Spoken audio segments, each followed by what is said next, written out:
এই রমাদান মাসে জাহান্নামের দরজাকে বন্ধ করে দেওয়া হয়, জান্নাতের দরজাকে খুলে দেওয়া হয়। এত মর্যাদা এই রমাদান মাস। রমাদান মাসের এক একটা দিন গোটা বছরের বাকি সকল দিনের চাইতে শ্রেষ্ঠ। এত যে মর্যাদা, এত যে শ্রেষ্ঠত্ব রমাদান মাসের, এর কারণ কি? যদি আমরা রমাদান মাসের মর্যাদার কারণ তালাশ করি, তাহলে আমরা দুইটি কারণ পাবো, যে দুইটি কারণে রমাদান মাসের এত মহত্ব, এত বড়ত্ব, এত মর্যাদা। এর একটি কারণ হচ্ছে, এই রমাদান মাস হচ্ছে সিয়াম সাধনার মাস। এই রমাদান মাসে আল্লাহ রাব্বুল আলামিন রোজাকে ফরজ করেছে আমাদের জন্য।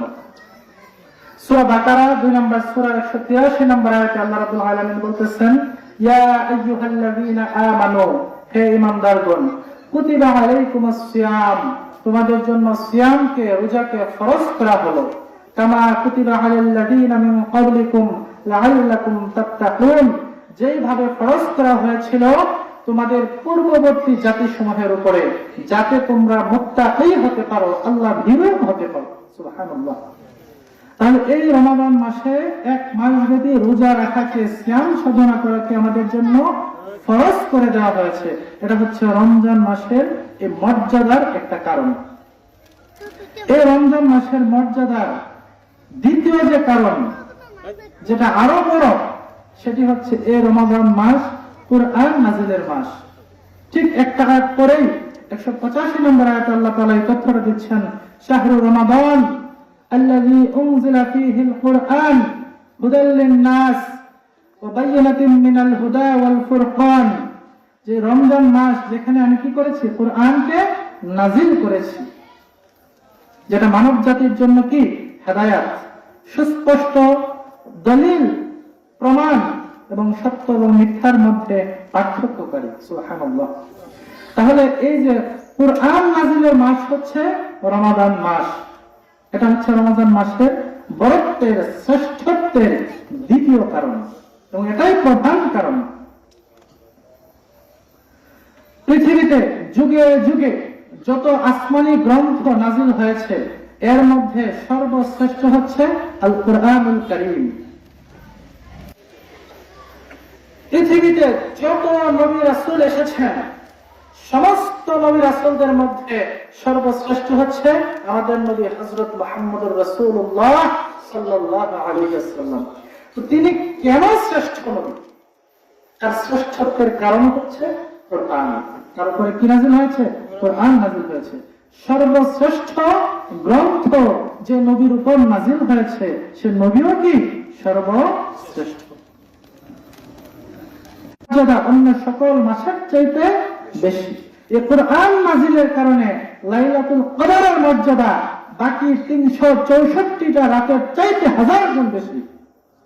তাহলে এই যে লাইলাতুল কদরের যে মর্যাদা, এর পিছনে কারণ কি? এই কুরআন।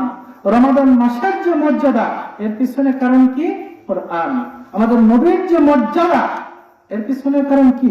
কুরআন।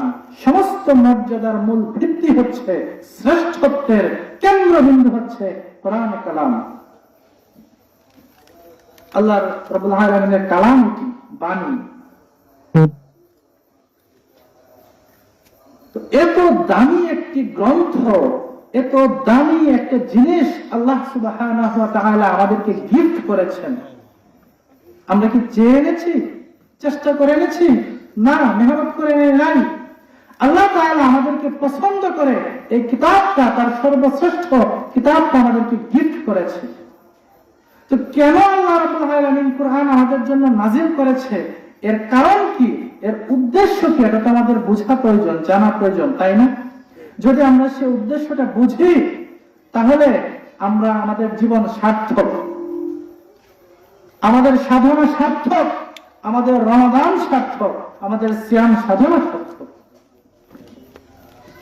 এই কুরআনের দ্বারা আল্লাহ রাসূল সাল্লাল্লাহু আলাইহি ওয়াসাল্লাম আরবের সেই অধিকাংশ অশিক্ষিত, মূর্খ, বর্বর জাতিকে পৃথিবীর সর্বশ্রেষ্ঠ জাতিতে পরিণত করেছিলেন। এই কুরআনের দ্বারা সারা বিশ্বে ইসলাম কায়েম হয়েছিল, মুসলমানদের আধিপত্য নেতৃত্ব প্রতিষ্ঠিত হয়েছিল এ কোরআনকে গ্রহণ করার কারণে। সারা বিশ্বে মুসলিমদের নেতৃত্ব, শ্রেষ্ঠত্ব, কর্তৃত্ব প্রতিষ্ঠিত হয়েছিল কোরআনকে আঁকড়ে ধরে থাকার কারণে। বড় বড় জাতি হয়ে গিয়েছিল পৃথিবীর নেতা, পৃথিবীর শাসক, পরিচালক। আর আজকে সেই কোরআন অবিকৃত অবস্থায় আমাদের কাছে আছে, তারপরে আমরা হচ্ছি বিশ্বের সবচেয়ে প্রধানত জাতি, ভাগ্যহারা জাতি। কারণ কি? কোরআনের মূল মাকসাদ থেকে, কোরআনের মূল উদ্দেশ্য থেকে আজকে আমরা ছিটকে গেছি। এটাই হচ্ছে মূল কারণ। আজকে আমরা কোরআনকে বানিয়ে নিয়েছি একটা তাবিজের কিতাব, একটা কবচের মধ্যে কোরআনকে ঢুকিয়ে হাতে বেঁধে, গলায় বেঁধে, কোমরে বেঁধে আজকে আমরা ঘুরে বেড়াচ্ছি। এর জন্য কি আল্লাহ কোরআন নাজিল করেছিল? এটা কি কোরআন নাজিলের কারণ? না, কখনোই না। আজকে আমরা কোরআনকে বানিয়ে ফেলেছি শুধু একটা তেলাওয়াতের গ্রন্থ, শুধু সওয়াব হাসিলের জন্যই কোরআন তেলাওয়াত করি। হ্যাঁ, কোরআন তেলাওয়াত করলে অবশ্যই নেকি হয়, অক্ষরে অক্ষরে 10 নেকি হয়, এটা সত্য। কিন্তু শুধু এই 10 নেকি হাসিলের জন্যই আল্লাহ রাব্বুল আলামিন কি করেন নাই? কোরআন নাজিল করেন নাই। এটা কোরআনের মূল উদ্দেশ্য না, এটা একটা এক্সট্রা ফজিলত। আজকে সারা বিশ্বে সুললিত কণ্ঠে কারি সাহেবগণ কোরআনের বিভিন্ন তেলাওয়াত করে থাকেন এবং বিভিন্ন আসর জমান, বড় বড় প্রোগ্রাম হয়, সেমিনার হয়, কার চেয়ে কে কত সুন্দর ভাবে কোরআন তেলাওয়াত করতে পারে। কোরআন তেলাওয়াত সুন্দর ভাবে করা উচিত, দরকার।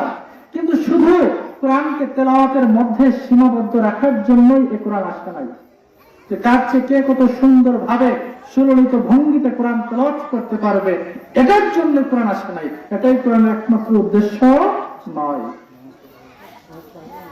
আজকে কোরআনকে বানিয়ে নিয়েছে আমরা ঝাড়ফুঁকের কিতাব, ভূত তাড়ানোর কিতাব, জিন তাড়ানোর গ্রন্থ। কোরআন কি শুধুমাত্র এই জিন ভূত তাড়ানোর জন্য এসছে? না। হ্যাঁ, কোরআন থেকে চিকিৎসা গ্রহণ করা জায়েজ, যতভাবে উপকৃত হতে পারেন এটা জায়েজ, কিন্তু এটা কোরআনের মূল উদ্দেশ্য না। কোরআনের মূল উদ্দেশ্য এটা না যে কোরআনকে আপনি শুধু খতম করে রেখে দিবেন। সামনে রমাদান মাস আসতেছে, আমাদের সমাজে রমাদান মাস আসলেই কোরআন খতমের একটা প্রতিযোগিতা শুরু হয়ে যায়। বিশেষ করে মহিলাদের মধ্যে সারা বছর তারা কোরআন ধরে না, কোরআনকে যত্ন করে আগলে রেখে দেয়। সেরফ থেকে রমাদান মাস আসলে কোরআনটাকে নামায়, ধুলাবালি মুছের গা থেকে, তারপরে কোরআন খতম। কেউ 1 খতম, কেউ 2 খতম, কেউ 3 খতম, 5 খতম। শুধু কি কোরআনকে এইভাবে অন্ধের মতো খতম করার জন্য আল্লাহ রাব্বুল আলামিন কোরআন নাজিল করেছেন? খতম করেন, এটা ভালো কাজ। রমাদান মাসের এটা মাসনুন আমল, 1 বার বা 2 বার কোরআনকে খতম করেন, পারলে আরো বেশি করেন, নফল হবে। কিন্তু এটা মূল উদ্দেশ্য না যে রমাদান মাস চলে গেছে কোরআনকে আবার রেখে দিচ্ছেন। আজকে কোরআনকে আমরা ব্যবহার করতেছি মুর্দা খাওয়ানোর জন্য, 40 পালন করার জন্য। কোরআনকে ব্যবহার করতেছি সেমিনার গ্রন্থ হিসেবে, সেমিনার অনুষ্ঠান পালন করার জন্য। এই সবগুলো হচ্ছে কোরআন নাজিলের উদ্দেশ্যকে বিকৃতি করা। এজন্যই আজকে আমরা ভাগ্যাহত জাতি, পশ্চাৎপদ জাতি। এই সর্বশ্রেষ্ঠ গ্রন্থ অবিকৃত ভাবে আমাদের কাছে থাকা সত্ত্বেও আজকে আমরা ভাগ্যহারা। দুনিয়াতে নির্যাতিত হচ্ছে, নিপীড়িত হচ্ছে, লাঞ্ছিত হচ্ছে, আখিরাতে আমাদের জন্য কঠিন আযাব অপেক্ষা করতেছে। এই কোরআন এত একটা মহাগ্রন্থ, মহাশক্তিশালী ভারী কিতাব, যার ব্যাপারে আল্লাহ তাআলা বলতেছেন, লাউ আনজালনা হাযাল কুরআন, যদি আমি এই কোরআনকে নাজিল করতাম আলা জাবাল, কোন পাহাড়ের উপরে, লারাআইতাহু খাশিআন মুতাসাদ্দিআন মিন খাশিয়াতিল্লাহ, তাহলে এই কোরআনের ভার সহ্য করতে না পেরে পাহাড়গুলো ফেটে চৌচির হয়ে যেত, চূর্ণ বিচূর্ণ হয়ে যেত। অথচ সেই কোরআনকে বহন করার দায়িত্ব দেওয়া হয়েছে আমাদের কাছে। আমরা যায়েফ মানুষ, আমাদের কাছে এই কোরআনকে বহন করার দায়িত্ব দেওয়া হয়েছে। আল্লাহর কাছে জবাবদিহি করতে হবে যদি কোরআন নাজিলের উদ্দেশ্যকে আমরা বিকৃত করে থাকি। তো আমাদেরকে অবশ্যই জানা উচিত যে কোরআন নাজিলের কারণ কি, কেন আল্লাহ তাআলা কোরআনকে আমাদের কাছে পাঠালেন। তো যদি আমরা কোরআনকে অ্যানালাইসিস করি, আমি আমার ব্যক্তিগত স্টাডি অধ্যয়ন করে কোরআনকে জিজ্ঞাসা করেছি যে হে কোরআন, তুমি কেন নাজিল হয়েছো বলো তো দেখি, এক্সপ্লেইন, তুমি ব্যাখ্যা করো কেন আল্লাহ পাক তোমাকে পাঠিয়েছেন আমাদের মাঝে। আমি 47টা আয়াত খুঁজে পেয়েছি যেখানে কোরআন নাজিলের 15টা উদ্দেশ্য আল্লাহ রাব্বুল আলামিন ব্যক্ত করেছেন। এটা আমার ব্যক্তিগত গবেষণা, কম বেশি হতে পারে। আমি অধ্যয়ন করে দেখেছি কোরআনের মধ্যে 47টা আয়াত এসেছে কোরআন কেন নাজিল হয়েছে সে উদ্দেশ্যকে ব্যাখ্যা করতে গিয়ে। 15টা উদ্দেশ্যে কোরআন নাজিল হয়েছে। তো সবগুলো তো আজকে অবশ্যই ব্যাখ্যা করা সম্ভব না। সংক্ষিপ্ত সময়ে যতটুকু পারি ব্যাখ্যা করার চেষ্টা করব। আল্লাহ রাব্বুল আলামিন যেন আমাকে তৌফিক দান করেন। ওয়া মা তাওফীকি ইল্লা বিল্লাহ, আলাইহি তাওয়াক্কালতু ওয়া ইলাইহি উনীব। কোরআন নাজিলের 1 নাম্বার কারণ, আল্লাহ রাব্বুল আলামিন কোরআনকে আমাদের মধ্যে পাঠিয়েছে মানব জাতিকে হিদায়াত তথা সঠিক পথ প্রদর্শন করার জন্য। সুবহানাল্লাহ। এই পৃথিবীতে অসংখ্য মত পথ, হাজারো মতবাদ, হাজারো জীবন ব্যবস্থা, শত শত ধর্ম, শত শত জীবন বিধান, কিন্তু আসলে প্রকৃত মুক্তির পথ কোনটা? যে পথে চললে দুনিয়ায় শান্তি, আখিরাতে মুক্তি। মানব জাতি হিসেবে প্রকৃত কল্যাণের পথ কি পাওয়া উচিত? মনুষ্যত্বের প্রকৃত রাস্তা কি পাওয়া উচিত? এটা আল্লাহ রাব্বুল আলামিন আমাদেরকে গিফট করেছে। মানুষ চিন্তা দ্বারা, কল্পনা দ্বারা, গবেষণার দ্বারা প্রকৃত রাস্তা নির্ণয় করতে কিনা সক্ষম না। মানুষ চিন্তা করে এক একজন এক এক রাস্তায়, এক এক মত পথে পরিচালিত হয়। এই পৃথিবীতে আজকে হাজার হাজার রাজনৈতিক মতবাদ, হাজার হাজার অর্থনৈতিক মতবাদ, আজকে ন্যাশনালিজম, সেকুলারিজম, ডায়াক্টালিজম, ক্যাপিটালিজম, অসংখ্য ইজম মতবাদে পৃথিবী ভরপুর হয়ে আছে। এই সবগুলো মানুষ প্রকৃত রাস্তা কি হওয়া উচিত মনুষ্যত্বের সেটা আবিষ্কার করতে গিয়ে হাজার হাজার মত এবং পথে বিভক্ত হয়ে গেছে। Out of human brain, out of the capacity of human brain, মানব মস্তিষ্কের বাইরে, এটা সাধ্যের বাইরে যে মানবতার মুক্তির প্রকৃত পথ কি হওয়া উচিত। এটা জানেন কে? একমাত্র আল্লাহ রাব্বুল আলামিন, যিনি মানুষকে সৃষ্টি করেছেন। তিনিই জানেন যে মানুষের প্রকৃত মুক্তির পথ কি, প্রকৃত আদর্শ পথ কি। আর ওইটাকে বলা হয় হিদায়াত। এবং সেই হিদায়াতকে পরিচিত করার জন্যই আল্লাহ রাব্বুল আলামিন কোরআনকে আমাদের কাছে গিফট করেছেন। সূরা ফাতিহার মধ্যে আমরা দোয়া করি, ইহদিনাস সিরাতাল মুস্তাকিম, হে আল্লাহ আপনি আমাদেরকে হেদায়েতের পথে পরিচালিত করেন, আমাদেরকে হেদায়েত দেন, সরল সঠিক পথ দেখান। এর জবাবে গোটা কোরআনকে আল্লাহ তাআলা আমাদের সামনে প্রেজেন্ট করে বলতেছেন, এই কোরআনই হচ্ছে তোমাদের জন্য হেদায়েত, গাইড বুক।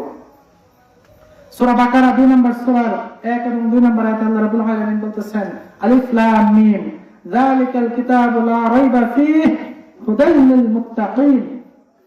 আলিফ লাম মিম যালিকাল কিতাব, এটি সেই কিতাব, লা রাইবা ফীহি, যাতে ভুল সন্দেহের কোনো অবকাশ নাই।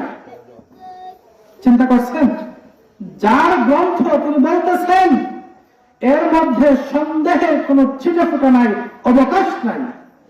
পৃথিবীতে এমন কোন গ্রন্থ আছে যে গ্রন্থের রচয়িতা তার গ্রন্থের মধ্যে এই চ্যালেঞ্জ দিতে পেরেছেন যে আমার গ্রন্থে ভুলের কোনো সম্ভাবনাই নেই? না, আজ পর্যন্ত কেউ এ দাবি করতে পারে নাই। কিন্তু আল্লাহর কালাম কোরআন, তিনি এই কোরআনের ব্যাপারে বলতেছেন লা রাইবা ফীহি, এর মধ্যে ভুলের কোনো সম্ভাবনাই নেই, সম্পূর্ণ খাঁটি, নিখাদ, নির্ভুল এক গ্রন্থ। হুদাল লিল মুত্তাকিন, যেটা মুত্তাকিদের জন্য হেদায়েত। মুত্তাকি কারা? যারা আল্লাহকে ভয় করে, যারা আল্লাহকে ভয় করে চলে, তাদের জন্য এটা হচ্ছে হেদায়েত, গাইডলাইন, গাইড বুক, পথ প্রদর্শন। এই মুত্তাকিরা কোরআন থেকে সঠিক পথের দিশা পাবে। সূরা ইব্রাহিম 14 নম্বর সূরার 1 নম্বর আয়াতে আল্লাহ রাব্বুল আলামিন বলতেছেন, আলিফ লাম রা কিতাবুন আনজালনাহু ইলাইকা লিতুখরিজান নাসা মিনাজ যুলুমাতি ইলান নূর বিইذن রাব্বিহিম ইলা সিরাতিল আজিজিল হামিদ। যে আলিফ লাম রা কিতাবুন, এটি একটি কিতাব, এমন একটি গ্রন্থ, আনজালনাহু, যেটা আমি নাযিল করেছি ইলাইকা, আপনার প্রতি, লিতুখরিজান নাসা মিনাজ যুলুমাতি ইলান নূর, যেটি দ্বারা আপনি মানব জাতিকে অন্ধকার থেকে আলোর পথে নিয়ে আসবেন। সুবহানাল্লাহ। তাহলে কোরআন নাযিলের উদ্দেশ্য কি? উদ্দেশ্য হচ্ছে কোরআনের দ্বারা মানব জাতি অন্ধকার থেকে আলোর পথে ফিরে আসবে। ইসলামের বাইরে, কোরআনের বাইরে যা আছে সব যুলমাত, সব হচ্ছে জাহালত, সব হচ্ছে অন্ধকার, অজ্ঞতা, মূর্খতা। আজকে গণতন্ত্র, ডেমোক্রেসি এটা একটা অজ্ঞতা, মূর্খতা। সেকুলারিজম, ধর্ম নিরপেক্ষ মতবাদ, অজ্ঞতা, মূর্খতা। Capitalism, socialism, communism, every ism is darkness. প্রত্যেকটা মতবাদ হচ্ছে অজ্ঞতা, অন্ধকার। এগুলো মানুষকে দুনিয়াতেও ধ্বংস করে দেয়, আখিরাতেও ধ্বংস করে দেবে। এই সমস্ত পুঞ্জীভূত অন্ধকার থেকে মানব জাতিকে উদ্ধার করে প্রকৃত আলোর পথে নিয়ে আসার জন্যই আল্লাহ রাব্বুল আলামিন তার নবীর উপরে এই কিতাব নাযিল করেছেন।